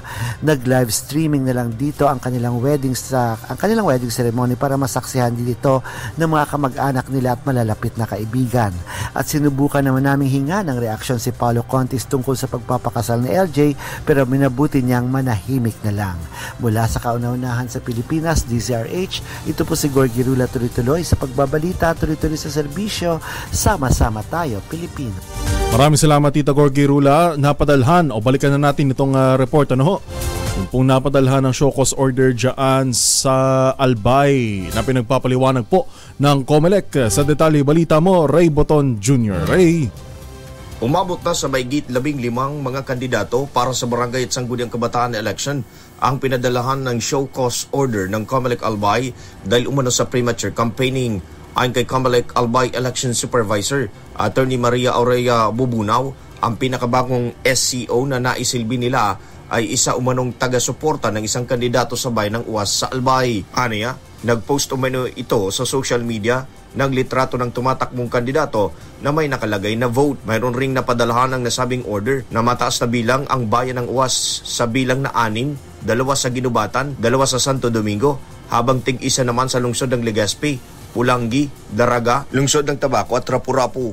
Nagpaalala naman si Attorney Bunaw na hindi lang sa mga kandidato kundi maaari ring maglabag sa election offense ang supporters na may penalidad na pagkakakulong ng hindi bababa sa 1 taon at hindi higit sa 6 na taon. Nanawagan naman ang nasabing opisyal na ipinagbabawal pa rin ang anumang klase ng pangangampanya bago nakatakdang campaign period simula Oktubre 19 hanggang 28. Mula sa kauna-unang radyo sa Pilipinas, DZRH, ito si Ray Boton Jr. Tuloy-tuloy sa pagbabalita, tuloy-tuloy sa serbisyo, sama-sama tayo, Pilipino. Maraming salamat, Ray Boton Jr. Balik tayo dito sa Metro Manila. Police QCPD na nagpatigil po sa daloy ng trapiko sa Commonwealth Avenue dahil sa pagdaan ng isang VIP. Pinababalik sa pwesto ni Quezon City Mayor Joy Belmonte. RH5, Val Gonzalez sa detalye. Val, magandang umaga. Good morning, Yuel Mariing Hinimo ni Quezon City Mayor Jay Belmonte. Si QCPD Director Brigadier General Red Maranan na ibalik na sa pwesto ang nirelieve na si Police Executive Master Sergeant Verdo Pantoliano. Si Pantoliano ang pulis na nagpatigil sa dali ng trapiko sa Commonwealth Avenue dahil sa pagdaan ng isang VIP. Ayon kay Mayor Belmonte, walang nagawang pagkakamali si Pantoliano na tumupad lamang ng kanyang tungkulin. Una nang nag-viral sa social media ang video ng pagpapatigil sa mga dumaan na ipinagpalagay agad ng nag-video na ang VIP na tinutukoy ay si BP Sara Duterte na kalaunan ay napag-alaman na hindi naman pala totoo. Ginawa ni Belmonteng pahayag matapos ang paglilinaw ni MMDA Chairman Attorney Romando Artes na normal ang pagbibigay ng kortesiya sa public road para sa ilang mga VIPs kasama na ang mga foreign dignitaries. Ng alkalde, kailangang maituwid ang pagkakamali dahil nagawan ng kawalang katarungan o injustice kay Pantoliano na gumagampan lamang sa kanyang trabaho bilang traffic enforcer ng QCPD. Para sa kauna-unahan sa Pilipinas, DZRH, ako naman Val Gonzales, tuloy-tuloy sa pagbabalita, tuloy-tuloy sa serbisyo. Sama-sama tayo, Pilipino. Val. Yes, Yuel. Kamusta yung dahil kahapon ay pwede siguro recap yung ikakasang transport strike ng Manibela, yung presko nila. Simula ulit kailan ito, Val? Sa araw daw ng Lunes sa 16. October 16 ay ikakasa. Hindi lang basta transport strike yung gagawin daw nitong grupo ng Manibela, kundi ihahambalang daw nila, ipaghahambalang daw nila yung lahat ng kanilang sasakyan. Itong malaking grupo daw na ito na ihahambalang yung kanilang mga jeep at iba pang mga UV Express at iba pang mga public utility vehicles sa tanggapan ng LTFRB, ang tanggapan din daw ng DOTR at maging doon daw sa Malacanang. Yun yung sinasabi, pasigaw na sinasabi nitong pinuno ng Manibela na si Mar Balbuena. Kung noon tutol sa jeepney phase out, ngayon ano naman yung ipinaglalaban na kanilang grupo? Katiwalian daw, yung katiwalian daw na ibinunyag itong si Jeff Galios na nagbunyag ng aniya ay talamak na corruption daw sa tanggapan ng LTFRB. Alright, antabayan na natin, babantayan din natin yung development na yan dahil simula pa yan sa susunod na linggo. Alright, maraming salamat, Val Gonzales. Back to you, Edgen. Yuel Reyes po, inyong kasama. Sa pangalan po ni Kuya Angelo Palmones, oras po natin 5:30 ng umaga. Oy, gising na, bango na, kape-kape na. 25 minuto na lamang bago alas 6 ng umaga. Sa mga nasa Barangay Tunasan, Muntinlupa City, nag-iikot-ikot po doon ang ating namimigay ng 1,000 piso sa Malacash promo CRH 6 Sherwin Alfaro, kaya lakasan nyo na ang inyo pong mga radyo. Philippine Drug Enforcement Agency inamin nakapo sa mga tauhan para magbantay sa mga pantalan at paliparan laban sa shipment ng illegal na droga. RH12, Milky Rigunan sa detalye. Mana Milky.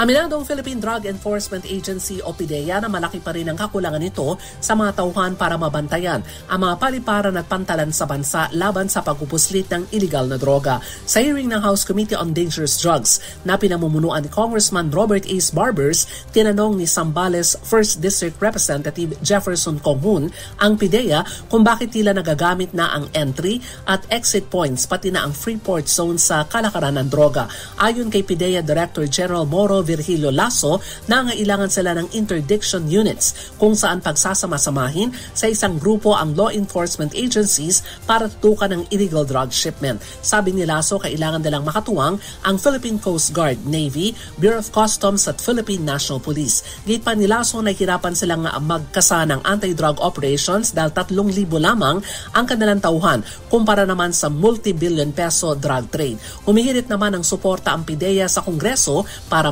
mapalakas ang kakayahan nito at kabilang pagpapataas ng salary grade para sa entry-level agents para mas makahikayat ang bagong recruits at mga aplikante. Para sa kauna-una sa Pilipinas, DZRH, ako si Mildred Gunan. Tuloy-tuloy sa pagbabalita, tuloy-tuloy sa serbisyo, sama-sama tayo, Pilipino. Maraming salamat, Mildred Gunan. Balik tayo sa probinsya. 24 katao na aresto ng PNP Region 1 matapos lumabag sa gun ban. Buong detalye hatid ni RH38 Freddy Fajardo. Freddy. Dahil sa magaganap na halalang pang barangay sa October 30 ngayong taon, ipinatupad ang gunman sa buong bansa ng COMELEC at PNP at mula noong Agosto 28 hanggang October 6 ngayong taon dito sa Region 1, may 24 ng gun ban violators ang naaresto at nasampahan na ng kaso habang 22 iba't ibang uri ng mga baril ang kumpiskado. Ayon kay Police Corporal John Patrick Soriano ng Police Regional Office 1 Information Office, sa kabuang bilang 17 ay mula sa Pangasinan, 2 sa La Union, 3 sa Ilocos Sur at 2 sa Ilocos Norte. Anya ang mga lumabag ay nahuli sa 10 operasyon ng PNP, 8 sa search warrant, 3 sa checkpoint at tag-isa sa Oplan Sita at bypass operation. Dagdag pa ni Soriano na nakakulong pa rin ang mga narestong suspect sa iba't ibang police station sa riyon habang hinihintay pang ipagkakalob na piyansa ng korte para sa kanilang pansamantalang kalayaan. Mula sa Action Radio Pangasinan, ito si Freddy Fajardo, RH38, tuloy-tuloy sa pagbabalita, tuloy-tuloy sa serbisyo. Sama-sama tayo, Pilipino. Maraming salamat, Freddy Fajardo. Mga alegasyon ng pamimili ng boto ng mga kandidato dyan daw sa Abra ay bine-verifika ng COMELEC. RH41, Romy Gonzalez sa detalye. Romy. Inamin ni Attorney Rachel Belmes, Provincial Elections Supervisor sa lalawigan ng Abra, na problema nila ngayon ang pamimili ng boto ng ilang kumakandidato sa lalawigan ng Abra. Anya, nahirapan nilang sumpuin ang vote buying sapagkat ang ginagawa nilang leader ay mga miyembro din ng bawat pamilya at dinadaan nila umano ang pamimili ng boto sa pamagitan ng GCash ng bawat pamilya. Kaya mahirap tukuyin ang mga kandidatong bumibili ng boto para sa barangay at SK election. Kaya sinabi niya na wala pa silang natatanggap na official report hinggil dito. Samantala, binanggit na Attorney Belmes na may natanggap silang insidente ng terorismo at intimidasyon sa lalawigan ng Abra, subalit wala pang lumalantad para magsumite ng kanilang affidavit at katibayan ng kanilang aligasyon. Mula sa kauna-unan sa Pilipinas, DZRH, ito si Romy Gonzalez, tuloy-tuloy sa pagbabalita, tuloy-tuloy sa serbisyo, sama-sama tayo, Pilipino. Maraming salamat, Freddy Fajardo. Babae, abay hinold up daw po at pinagbabaril. Nako, patay dyan sa Victorias sa Negros Occidental. RH46 sa detalye, Rex Cantong. Rex. Patay ang 65 anyos na babae matapos pinagbabaril ng isa sa dalawang hindi pa nakilalang mga suspect sa Hacienda Ofilia, Barangay 12, lungsod ng Victorias, Negros Occidental. Ayon kay Police Major Joy Eliaga, Deputy Chief of Police ng Victorias City PNP, ang namatay ang hindi pinangalanan ng mga kapulisan habang ito ay overseer ng Hacienda sa Barangay 8 ng nasabing bayan. Dagdag pa ni Iliaga, sakay ang biktima sa tricycle kasamang 5 pang iba ng pinahinto ng mga suspect at idineklara ang hold up. Ayon pa nito, pinatalikod ang 5 mga kasama habang tinutukan ng barel at pinagbabarel ang biktima na tinamaan naman sa ulo. Kinuha pa ng mga suspect ang alahas ng biktima at bag nito at inaalam kung ito ay may kinalaman sa trabaho ng biktima ang nasabing motibo. Mula sa Aksyon Radyo Bacolod, dito sa Rex Cantong, tuloy-tuloy sa pagbabalita, tuloy-tuloy sa serbisyo, sama-sama tayo, Pilipino. Maraming salamat, Rex Cantong. Dahil malakas ang kakong makinig sa DZRH, malakas ka rin sa amin. Itodo nyo na ng malakasan ang inyong radyo at makakaina ang matyempohan ng aming roving reporter na nakikinig o nanonood sa DZRH. Instant, mananalo ka ng malakasang 1,000 pesos. sa DZRH Malacash promo. Hatid sa atin ang kauna-unahang radyo sa Pilipinas, DZRH. Una sa Pilipinas, una sa Pilipino. Live na live si Sherwin Alfaro dyan sa Barangay Tunasan, Muntinlupa. RH6, Sherwin Alfaro. Sherwin, magandang umaga. Yes, magandang umaga, Yuel. Ito, pinapakita ko ngayon sa TV yung problema ng mga barangay at taga-barangay Tunasan dito sa Arandia Street. Dahil meron ditong proposed sewer line project na ginagawa sa bahaging ito ng barangay Tunasan at nirereklamo nila itong napakakapal na bakal. Bakal yan yung nakikita mo na dinadaanan ng mga sasakyan na nakakasira na ng mga bearing ng mga sasakyan dun sa base dun sa reklamo. Kaya nananawagan sila na sana matapos itong proyekto ng Maynilad dahil nasisira na yung mga tricycle nila sa pagdaan-daan dito sa napakakapal na bakal ito. Pero bukod sa problema, syempre ito, malakasan to. Dahil may nahuli tayong malakasang naka-tune in sa DZRH ha. Ito, nakita ko lang yung tindahan na to. Dahil pagdaan natin kanina, nakikinig siya ng mga programa. Madaling araw pa lang daw doon sa programa ni Andy Verde. Etong Metomart, yan Metomart. Yan, Metomart. Para mga, parang grocery ba ito? Tindahan lang po. Tindahan, pangalan niya tatay, Ginyo Marneto. Ang Ginyo. Oo, palagi kayo nakasunin sa DZRH.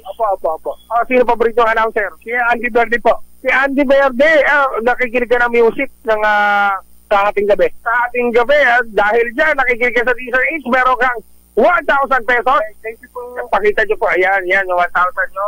Ano masasabi nyo po? Maraming salamat po sa DZRH sa bumubuo nito. Oo, kanina, ang problema nyo malaki yung mga makakapal na bakal na inilagay dito, no? Apo. Anong panawagan nyo po sa Maynila? Sana po, tanggalin na nila yung mga bakal na nilagay nila kasi masyadong perwisyo sa mga sasakyan, dumadaan. Pag may emergency, hindi sila makatakbo na matulad kasi yun nga, nagtupreno pa sila bago makarating sa pupuntahan. Okay, naku, maraming salamat po Tatay Ginyo at palaging hukay tumutok sa DZRH at baka kayo nang susunod na manalo ng 1,000 pesos sa DZRH Malacash promo. Ours number 6, Sherwin Bata Alfaro, tuloy-tuloy sa pagbabalita, tuloy-tuloy sa serbisyo, sama-sama tayo Pilipino. Maraming salamat RH6, Sherwin Alfaro. Talaga naman nakatutok si tatay, no? Mula alas 12, no? Alauna hanggang alas 3. Tama, alauna hanggang alas 3 si Andy Verde. Ayun. Dahil malakas ang kako makinig sa DZRH, malakas ka rin sa amin. Itodo nyo na ng malakasan ang inyong radyo at makakaina ang matiyempuhan ng aming roving reporter na nakikinig o nanonood sa DZRH. Instant, mananalo ka ng malakasang 1,000 pesos sa DZRH Malacash promo. Hatid sa atin ang kauna-unahang radyo sa Pilipinas, DZRH. Una sa Pilipinas, una sa Pilipino. Nasa linya na rin po natin si Lando Marquez, ang Pangulo po ng LTOP o Liga ng Transportasyon at Operator sa Pilipinas. Lando, magandang umaga. Good morning, Sir Yoel, at good morning sa yung milyon-milyon na nakikinig at nanonood sa iyong programa. Yun, magandang umaga po. Ito, Lando, may magandang balita tayong natanggap kahapon na hindi daw po muna kayo maniningil noong pisong fare increase. Tama ho ba ito? Yan po yung napagpasyahan ng ating mga driver-operator dito sa Makati na kasamahan namin sa air condition. Ito yung traditional na talagang jeep na air condition na modernized. Noong 2004, naglabas tayo ng jumbo jeepney. So hanggang ngayon ay pangalawang fare increase na hindi sila nagtataas sa Rewel. Oo, dahil yun yung napagpasyahan nila dahil kasi noong nagpo-promote kami, noong tinatawag na invention ng ating mga kasamahan dahil dati tayong Pangulo ng Philippine Inventor Society. So nagkabit kami ng mga gadget na hanggang ngayon ay 6 years ago na ay gumagana yung gadget na talagang malaki ang natitipid nila sa fuel. So talagang sila mismo nang nag-usap-usap, nagpasya at kausap ko din kahapon yung Pangulo ng air condition na jeep dyan sa Makati ay talagang totoo na sila pala ay talagang usap-usap na hindi magtataas ng pamasahe. Kaya magandang balita sa ating mga kababayan. Oo, dahil sabi nila, kaya naman nilang makuha dahil nga tinanong ko, magkano bang kinikita nyo? Sabi ko kay Carlos, dahil driver ko po yun, kumikita pa naman ako, sir, sabi niya na may 1,000. Kaya kaya naman dahil nga sabi niya, anong oras lumabasada? Ay alas 5 ng umaga, sabi niya, lalabas na ako hanggang alas 10, tapos magpapahinga na ako alas 10 hanggang alas 2, sabi niya alas 3, lalabas na naman ako ng hapon. So sabi ko, ang lakas niyo pala kumita ako, bakit di ka nagdadagdag ng boundary? Sabi ko sa kanya. Sir, sabi niya, kayo naman po, sabi niya, dahil kayo naman po yung operator namin, sabi niya, para hindi madaling masira yung makina namin, sabi niya. Kaya maganda unang-una po yung sinusunod nila na maintenance nila na change oil, na pag umabot sila dun sa tamang kilometrahe, nag-change oil sila, hindi ko sila nagmimino. Kaya yun po yung kainaman na talagang totoo na malaki ang matitipid mo. Una, doon sa gadget na inilagay namin ay nakakatulong. Kaya ito naman ay sertifikado itong mga gadget na sinasabi ko, Sir Yuel. Certified ito ng DOST. Certified ito at awardee ito. Ito yung nanalo na kinonseptualize ko po ito. Nanalo nung last August sa Thailand ng most outstanding invention of the world. Siya ito yung 2004. Itong 2013 po. 2013. Na huli namin na pagsali sa iba't ibang bansa. Tatlo na po kasi yung nasunod-sunod na nakuha namin na isa sa outstanding excellence award na natatanggap nitong mga invention na ito. Kaya yan ho yung isa sa pinagmamalaki namin bilang ako po ay dating Pangulo ng Philippine Inventor Society. Kaya yung mga gadget natin ay sana huwag ismulin ng ating mga kababayan dahil talagang unang-una, sertipikado po ito dumaan sa tamang pagsusuri ng Department of Science Technology na malaking may tutulong sa pagtipid sa krudo. Kaya ngayon, hindi sila nagtaas ngayon ng pamasahe. Alright. Magandang balita Kalando. Kalando, dito naman meron kahapon kaso daw ng merong ibinulgar yung dating opisyal sa LTFRB na yung ibinulgar daw niya talamak daw yung umano'y lagayan. Ano hong komento ng inyo pong grupo dito? Sa amin talaga kami ay kontrang-kontra dyan sa mga talamak na mga kutungan dyan.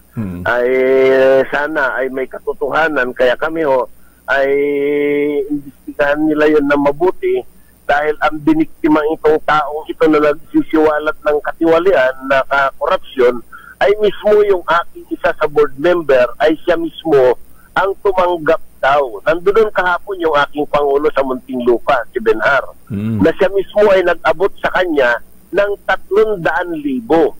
Kaya nung nagalit ako, kinausap ko si Chairman Guadis. Kaya nung sinabi ko kay Chairman Guadis, agad-agad pinatawag ko yung tao ko, pinag-report ko kay Chairman Guadis, tinanggal kagad itong taong ito.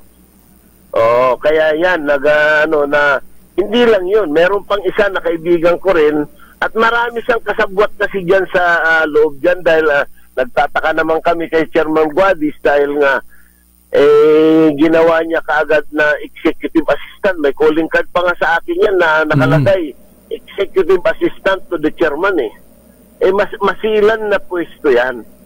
Diba? Kaya yan po ay talagang sa akin paniniwala dahil nabiktima niya yung isang board member ko, talagang gumagawa ng pera yan. Kaya lang nasukol sa napilitan si Chairman Guadis na si Baking kaagad nung nagsumbong kami. Kaya yan ay kumakanta na kung anong kinakanta. Sana may katotohanan dahil nga nagpapagawa daw ng bahay ngayon na malaki. Last na lamang kaugnay niyan, sasama po ba kayo sa tigil pasada na ikinakasa ng Grupo Manibela sa araw ng Lunes? Alam nyo naman po yan, hindi na namin sinasakyan po yan dahil unang-una, bakit naman yung mga taong bayan ang magsasaper, di ba? Kung problema nila dyan sa LTFRB, so kami ay maliwanag po yung aming mga paninindigan na hindi kami sasali dyan sa panawagan ng isang mamang ito dahil ilang beses na ito na nagpaano ng nationwide strike. Hindi namin kinukontra yung kagustuhan niya na nagpapahayag yan. Alam niyo yung pinklawan na yan, yan kasi yan ng kahirapan dito sa ating politiko dahil nga pinklawan ito talagang nangdidisturbo. Sana magtulong-tulong na lang para pag-usapan kung ano yung mga dapat gawin. Alright. Malinaw na hindi sasama ang grupong LTOP sa transport strike sa Lunes. Kalando, maraming salamat po sa pagsama sa amin ngayong umaga. Maraming salamat po Sir Joel at mabuhay po kayo at salamat po sa DCRH. Mabuhay po kayo. God bless us all po sa ating mga kababayan. Si Kalando Marquez, ang Pangulo po ng LTOP. Magandang umaga, Pilipinas! Mandatory ROTC idiniin sa pagdating ng ROTC Games sa Metro Manila. RH52, Edniel Parosa. Edniel. Yuel, muling iginiit ng Department of National Defense ang kahalagahan ng mandatory na pagpapatupad ng Reserve Officers Training Corps o ROTC sa panahon ngayon. Ayon kay DND Undersecretary Ireneo Espino, paraan ito hindi lamang para sa development ng isang kadete, kundi para maging aktibo sa nation building ang mga kabataan. Ginawa ni Espino ang pahayag sa pag-arangkada ng kauna-unahang ROTC Games sa Pilipinas na dumating na sa Rizal Memorial Stadium sa Maynila ilang hudyat ng Metro Manila leg nito. Tampok sa nasabing event ang tagisan ng 3,000 cadet athletes na magpapanggaan sa volleyball, basketball, kickboxing, armis, athletics, boxing at e-sports. Ang NCR leg, ang pinakahuling round ng preliminaries ng NCR o ng ROTC Games na susundan ang final showdown sa lungsod ng Marikina ngayong buwan. Naunguna ngayon sa medal tally ang Philippine Army na may pinakamaraming nasungkit sa Luzon, Visayas at Mindanao leg. Umahabol naman ng Navy at ang Air Force. Samantala, nangako rin si Yusek Espino na patuloy ang pakikipag-ugnayan sa Commission on Higher Education at Department of Education para sa pagpapalakas ng ROTC program. Para sa kauna-unahan sa Pilipinas, DZRH, ito si Edniel Parosa. Tuloy-tuloy sa pagbabalita, tuloy-tuloy sa serbisyo. Sama-sama tayo, Pilipino. Maraming salamat, RH52, Edniel Parosa. Para sa natin 7 minuto na lamang bago mag-alas 6 ng umaga. Pilipinas. Demanda mi modus sabay umiiral ngayon sa mga dayuhan na ayaw ma-deport ayon sa kalihim ng Department of Justice. Buong detalye balita mo RH28 Raymond Dadpaas. Raymond. Marami sa mga dayuhang wanted sa kanilang mga bansa ang ginagawang lahat ng paraan para lang hindi sila ma-deport. Kabilang na ang tinawag ni Justice Secretary Jesus Crispin Boyeng Rimulya na demanda mi modus sa budget deliberation sa mahigit na 32 bilyong pisong 2024 budget ng Department of Justice. Sinabi ni Rimulya na ang mga wanted na dayuhan ay may mga kasabwat na mga abogado. Kinakasuhan ng kanilang sarili para lang hindi mapauwi sa kanilang bansa. Kalimitan ay kasong violence against women and children o VAUC ang inihahain sa kanilang mga sarili. Tiniyak na Rimulya na kumikilos ng DOJ upang maputol ang ganitong uri ng modus. Hinilin ito sa Senado na bumalangkas ng batas na magpapataw ng mabigat na parusa sa mga abogado na kasabwat sa demanda mi modus. Samantalang sa mga nagtatrabaho naman sa mga Philippine Offshore Gaming Operators o POGO ay hindi kooperative ang bansang China para mapauwi sa kanila ang mga kababayan nilang naaresto sa mga sinalakay ng mga POGO. Ito ang dahilan kung kaya tumatagal ng mahigit na 1 taon na nakakulong sa Bureau of Immigration ng mga Chinese nationals na aresto na nagtatrabaho sa mga POGO. Narito si Secretary Boyeng Rimulya. Pero mas mahalaga siguro ay malaking penalty sa mga lawyers na mag-a-assist ng non-demandami racket na ginagawa po ng mga foreigners. So parang naging ano ho yan? Pangkabuhayan package na din ng mga Oo, pangkabuhayan po talaga. May demandami package po na ginagawa ang mga lawyers minsan para hindi ho mapa-deport yung mga tao. Para sa kauna-unahan sa Pilipinas, DZRH. Ito si Raymond Dadpaas. Tuloy-tuloy sa pagbabalita, tuloy-tuloy sa serbisyo. Sama-sama tayo, Pilipino.